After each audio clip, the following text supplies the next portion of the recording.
At that moment the father came out of the hole in the bank. He wore no hat, and his thick, iron-gray hair was brushed straight back from his forehead. It was so long that it bushed out behind his ears, and made him look like the old portraits I remembered in Virginia. He was tall and slender, and his shoulders stooped. He looked at us understandingly, then took grandmother's hand and bent over it. I noticed how white and well-shaped his own hands were. They looked calm, somehow, and skilled. His eyes were melancholy and were set back deep under his brow. His face was ruggedly formed, but it looked like ashes, like something from which all the warmth and light had died out. Everything about this old man was in keeping with his dignified manner. He was neatly dressed. Under his coat he wore a knitted gray vest, and instead of a collar a silk scarf of a dark bronze green, carefully crossed and held together by a red coral pin. The Shimirdas have recently immigrated from Bohemia to Black Hawk, Nebraska. They have given up everything in Bohemia for the chance that they will find wealth for their sons and husbands for their daughters in a Nebraskan prairie. This idea brought to light by Mrs. Shimirda. Mr. Shimirda, Antonia's father, was a weaver in the Old World and led a good life for his family. He was well respected and enjoyed playing the violin. Mr. Shimirda was taken by surprise when life on the prairie was not as easy as it was portrayed. Trading a life of happiness for a new life of struggle, poverty, and excruciating work has had a visible effect on him. The rugged life on the prairie and living in a hole in the ground does not suit Mr. Shimirda. Eventually, Cather reveals that it was too much for the Bohemian man. This passage is the first time Jim Burden, the protagonist of the story, met Mr. Shimirda. There are many examples of figurative language throughout the passage. Cather, well known for her vivid descriptions and imagery, paints a picture in the reader's mind of Mr. Shimirda, detailing his face, hair, and wardrobe. The description of his hair and stature displays him as an elderly man with a slight hunch. Jim Burden notices Mr. Shimirda's white and well-shaped hands. This is an example of personification, as Cather gives qualities to the hands such as skilled. Hands themselves cannot be skilled, but the person they belong to can be. This imagery suggests and foreshadows that Mr. Shimirda is not suited for life on the prairie, as he has no calluses, scars, or tan.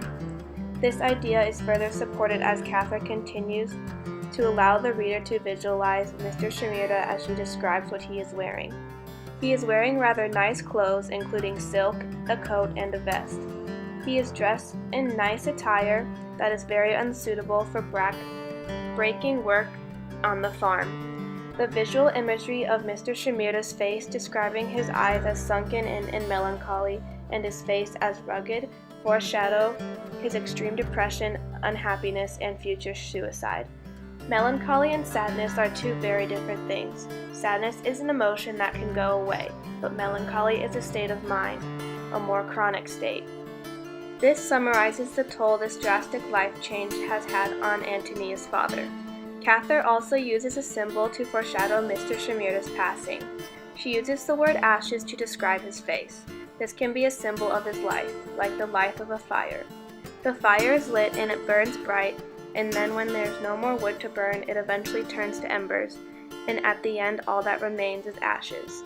Mr. Shimirda was happy in Bohemia, providing for his family, playing the violin, and being a well-respected man. When he comes to America, he leaves everything behind, only to be depressed and disappointed in what he traded his life for, and soon he has nothing left. He has only the ashes, the remnants of what was once good in his life. Cather also uses contrast to show how alienated he is in his new home.